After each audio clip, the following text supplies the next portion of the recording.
बच्चों, क्या हालचाल, कैसे हो रहे हैं एग्जाम। आई होप आपका हिंदी और इंग्लिश का पेपर अच्छा हुआ होगा। और अगर थोड़ा कुछ ऊपर नीचे हो भी गया है तो डोंट वरी, टेंशन लेने की जरूरत बिल्कुल भी नहीं है। बिकॉज फैक्ट ये है कि अब हम पीछे जाकर उस पेपर को चेंज नहीं कर सकते हैं, but what we can do is अब हम आने वाले एग्जाम में बहुत अच्छा कर सकते हैं। तो अब वो आने वाला एग्जाम हमारा कब है? 2 मार्च को साइंस का एग्जाम। साइंस, माय गॉड, जिससे ऑलरेडी हम बहुत ज्यादा डरे हुए हैं कि डायग्राम, न्यूमेरिकल्स, इक्वेशंस, रिएक्शंस कैसे करेंगे by God. But you have 4 days. 4 days enough होते हैं बहुत अच्छी प्रिपरेशन के लिए। अगर आप स्ट्रेटेजिकली चलोगे बिगिनिंग से तो आपका साइंस का जो सिलेबस है वो 4 दिन में बहुत ही अच्छे से कवर भी हो जाएगा, रिवीजन भी हो जाएगा और आपकी बहुत अच्छी प्रिपरेशन हो जाएगी कि आप 100 आउट ऑफ 100 भी स्कोर कर सकते हो साइंस में। तो वो स्ट्रेटेजिकली आपको कैसे चलना है, मैंने आपके लिए स्ट्रेटेजी बनाई है, चलो देखते हैं। अगर आपको जमे तो आप उस हिसाब से पढ़ाई कर सकते हैं। देखो, 2 तारीख को है हमारा साइंस का पेपर। तो सबसे जरूरी जो बात है वो मैंने इस बॉक्स में लिखी है, डोंट पैनिक। बिल्कुल भी डरना नहीं है, स्ट्रेस नहीं लेना है। बिकॉज आप डर के साथ, स्ट्रेस के साथ पढ़ाई करोगे ना तो आप उतने कंसंट्रेशन से पढ़ नहीं पाओगे और चीजें आपको याद नहीं रहेंगी। इसीलिए बिल्कुल रिलैक्स होकर, चिल होकर पढ़ाई करनी है, ठीक है।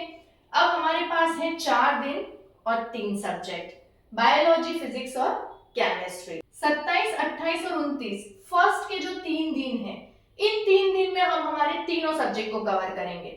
अब मैंने फर्स्ट में बायोलॉजी लिया है, आप चाहो तो सीक्वेंस को चेंज कर सकते हो। अब मैंने बायोलॉजी फर्स्ट में क्यों लिखा है उसका भी एक रीजन है, देखना। 27 को अगर आप बायोलॉजी कर लेते हो, बायोलॉजी मतलब ऐसा सब्जेक्ट जिसमें आपको बिल्कुल रटना है, सब कुछ बहुत अच्छे से याद कर लेना है। 27 तारीख के दिन बिल्कुल ही 3 इडियट्स के साइलेंसर बन जाओ, सब कुछ रट लो। तो अगर आप फर्स्ट डे में ही बायोलॉजी एक सब्जेक्ट पूरा कर लेंगे ना तो आपका कॉन्फिडेंस बूस्ट अप हो जाएगा, फिर आप सेकंड डे ना अच्छे से पढ़ाई कर पाओगे। तो अब आपको 27 तारीख को करना क्या है, बायोलॉजी उठानी है। आपके जो भी 4-5 चैप्टर हैं, एक चैप्टर में पूरा दिन नहीं निकालना है। फिक्स टाइम सेट करोगे कि भाई मुझे 1 घंटे में एक चैप्टर कैसे भी पूरा रीड कर लेना है। पूरी एनसीईआरटी की बुक आपको नहीं पढ़नी है, आपने जो भी नोट्स बना रखे हैं वो नोट्स पढ़ने, और अगर नोट्स नहीं है तो यूट्यूब पर चैप्टर का 1 शॉट वीडियो देखना है। अगर आप पूरी एनसीईआरटी की बुक पढ़ने लगोगे तो बहुत टाइम वेस्ट होगा, ठीक है। तो आपको 1 घंटे में पूरा चैप्टर पढ़ना है। चैप्टर पूरा करने के बाद आपकी जो भी उसके पीछे की एक्सरसाइज में क्वेश्चंस हैं और चैप्टर के बीच में जो in between in text questions है उनको सॉल्व करने हैं। तो उनको सॉल्व करने में आपको लगभग 30 से 40 मिनट लगाने हैं। मतलब मान के चलो आपको 1 से 1.5 घंटे में एक चैप्टर पूरा कर लेना है। एक चैप्टर को करने में आपको पूरा दिन नहीं लगाना है, ठीक है। तो इस तरह से टाइम सेट करके आपको 27 तारीख में पूरी बायोलॉजी खत्म करनी है। अब बायोलॉजी में इंपॉर्टेंट चीज जो आपको ध्यान में रखनी है, आपको डायग्राम्स अच्छे से प्रैक्टिस करने हैं, उनकी लेबलिंग अच्छे से देखनी है। बिकॉज आप खाली डायग्राम बना के आ जाओगे, अगर उसमें कुछ लेबलिंग नहीं की होगी तो भी मार्क्स कटते हैं। तो डायग्राम और उनकी लेबलिंग को आपको अच्छे से देखना है। जब 27 तारीख के दिन आपके सारे चैप्टर कवर हो जाते हैं, उसके बाद आपको सेम डे प्रीवियस ईयर के क्वेश्चन पेपर निकालने हैं 5 साल के। उन क्वेश्चन पेपर में बायो से रिलेटेड जितने भी क्वेश्चन हैं उन सब पे एक नजर डाल देनी है। आपको एक एक क्वेश्चन सॉल्व नहीं करना, सिर्फ एक नजर डालनी कि हाँ ये मेरे को आता है, ये मेरे को नहीं आता है, ये आता है, ये आता है, ये नहीं आता है। जो नहीं आता है उस पर सर्कल बना लेना है और लास्ट में उन सर्कल वाले टॉपिक्स को आपको वापस रिवाइज करना है। ये पूरा हो जाएगा आपका 27 तारीख का काम कि सबसे पहले आपको चैप्टर्स पढ़ने हैं, उनके पीछे की एक्सरसाइज और इन टेक्स्ट क्वेश्चंस करने हैं, डायग्राम्स की प्रैक्टिस करनी है। उसके बाद प्रीवियस 5 इयर्स के क्वेश्चन पेपर्स में से बायोलॉजी के जो जो भी क्वेश्चंस हैं उनको देखना है। 27 तारीख डन। सेम चीज आपको 28 तारीख को करनी है। फिजिक्स ले लो, केमिस्ट्री ले लो, जो आपकी चॉइस। अगर आप फिजिक्स उठाते हो भाई, आपको एक एक चैप्टर को फिक्स टाइम देना है, उसकी एक्सरसाइज करनी है।